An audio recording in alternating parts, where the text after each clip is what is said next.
Hi,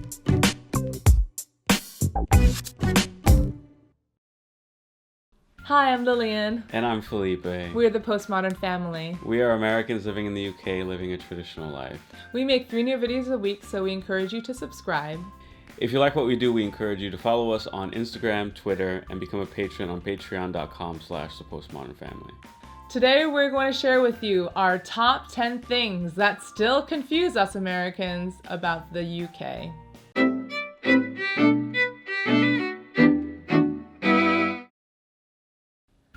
Okay, I'm going to do the first 5 because they tend to be related and they're all about school.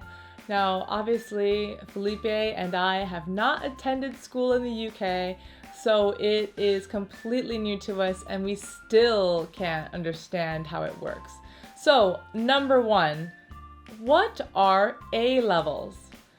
I've heard it explained to me that there's some sort of entrance exam or some sort of aptitude test, but I always get confused whether it's for you to get into college or university. And I'm sure if I look it up, I can remind myself, but then I'll just forget again. So that's what confuses me. Number 2, very similar, are the GCSEs. Now, for the longest time when people would say GCSEs, I thought it was spelled GCSC, but I think it's spelled GCSE. And I think these are also some sort of aptitude tests.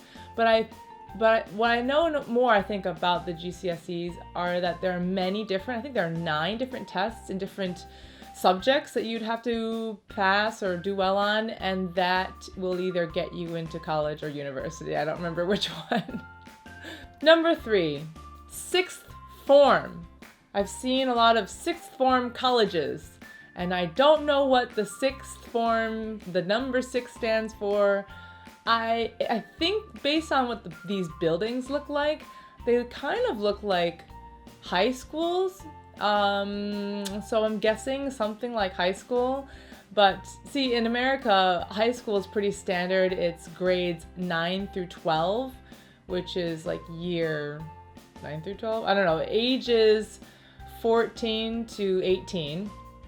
And yeah, I don't know what 6th form is. Are there 2 grade levels in there, or are there one? Is it 4 grade levels? No idea.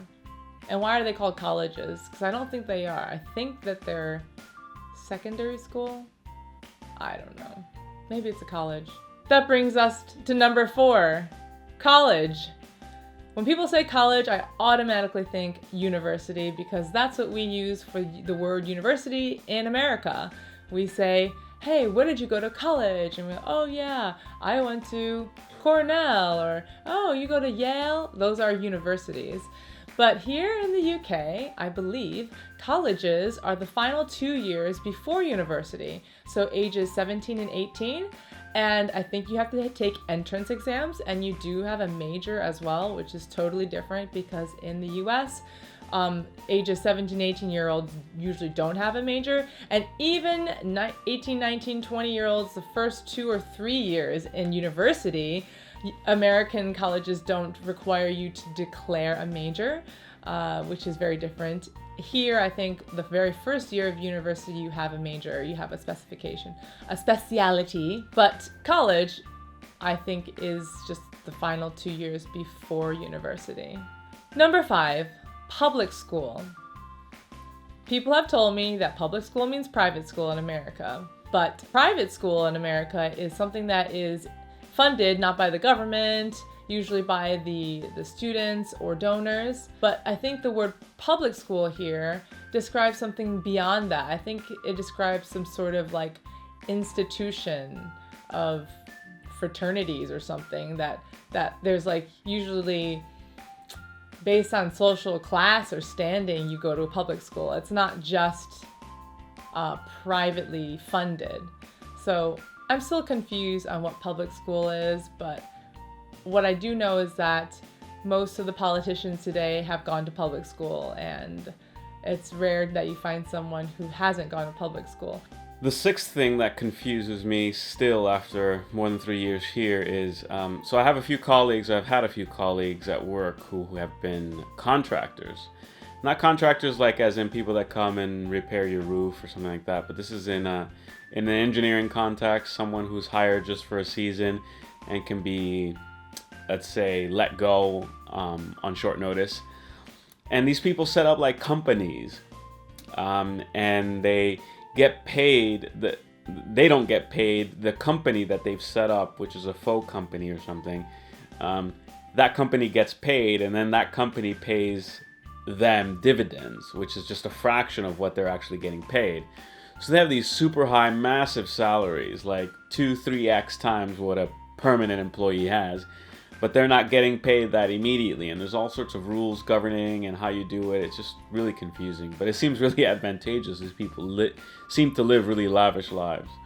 Number 7 is, of course, Christmas cake or Christmas pudding or both. I don't know what they are. I mean, I know what they are, but I get them confused all the time. Which one is which?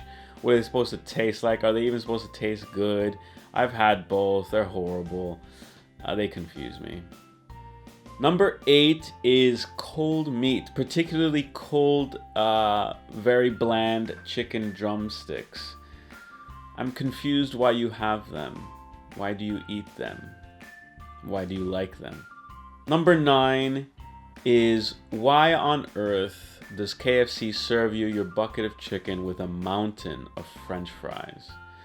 Now, having grown up in the US and eating KFC since I was probably in nappies, we have never seen that before. Basically, if you get like a family bucket, you get like 6 little satchels of French fries, and it's just massive quantities. I don't get it. And last but not least is number 10, health and safety. So that's really confusing to me. I get the impression that people in the UK are extremely risk averse, like very risk averse. Like they won't, this is an exaggeration, it's a stereotype, exaggeration, caricature, but it has a kernel of truth. They won't breathe without someone's permission, without submitting that through some committee, through a process that needs to be approved. So health and safety is just one of those creature things. It's a creature of that risk averseness, in my view. It means that someone has had to have done a risk assessment for everything that you do, identified the risks, defined the mitigations for those risks, and then put out a procedure or a policy about how you're supposed to do that. So that's really confusing to me. I mean, it's one of the main differences, I think, between the UK and the US. I think Americans have a lot more tolerance for risk. Of course, it varies from person to person, but as a general rule, I think Americans have more tolerance for risk than British people do, and thus health and safety. So which one is most startling or frustrating or bizarre to you? I think the cold meat, because it reminds me of that first time when we went to a church function. Was it a fete? Or? It was like a church fete. Mm-hmm. And it was outdoors. It was sunny. It was summertime. Mm. And they had the table laid out with all this food. Mm-hmm. Tons of food. And we're like, this is going to be awesome, right? Yeah. And we're like, you're like picking up these drumsticks, these chicken drumsticks. And we're like, wow, this is awesome. This is going to be like a barbecue. It's going to taste so good. And the first thing you notice... You take a bite into it, and it's ice cold. They're cold. And in America, when you serve meat, you serve it hot, right? Unless it's for sandwich. Unless it's cold meat slices. Yeah. But like a drumstick or even a sausage, that would be hot. It would be served hot. Yeah. Not ice cold.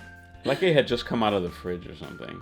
Yeah, and I think that's the way it's supposed to be here, which they is can just tell weird. us. They can tell us. Do you guys eat that? Is that supposed to be normal, or is that just a one-off? Have we had that experience again? We have. Oh, yeah. Yeah. And they sell them at the co-op, too, those little tiny sausages cold. And it says you can eat them cold. And we're like, okay. Yeah, the one for me that is most frustrating is the health and safety one. Especially at work. It's just like... So is it a law? Like, I don't know. I'm or confused is it just about advice? I don't know. You know, like when you're driving in America, sometimes they'll give you a warning, like suggested speed limit for dangerous curves. It would be in yellow. So that means that you could go faster than that and a policeman wouldn't give you a citation, right? Right.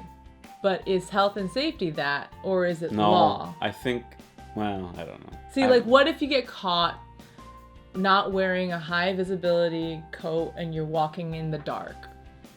I don't know. Are they gonna, like, fine you? I don't know.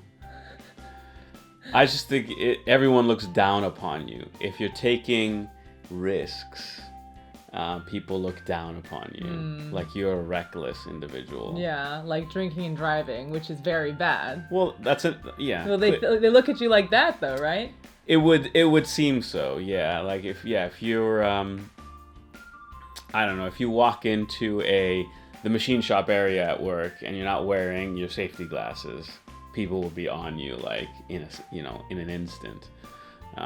So is that a good thing or bad thing? I think in certain situations it can be a good thing. In other situations, I think it prevents. Like this is deeper than a list, and so I mean this is like, I think everyone should have a healthy dose of risk tolerance, and I think the more risk averse you are, the more you're just gonna stay in a little cocoon and not venture out and not experience things. Yeah, and that's a real problem. There are people who are housebound because they're afraid of any risk. Yeah. Yeah, but then if there's the other end, so of people just being reckless. Yeah, it's about reasonable judgment, and I think to each his own, of course, as they like to say here. As long as you don't hurt anyone and it's consenting adults, you can do whatever you like. So if you want to wear some eye protection when you take a shower because you think the water might have a bug and it might get into your eye and then you might lose your eyesight, okay, fine. We are not selling goggles for showers. Yeah. No. Thanks for watching. We hope you enjoyed this episode. Leave your comments about the things that still confuse you about your own country or maybe even about America. Nah, don't do that because then you guys will go off on wild tangents.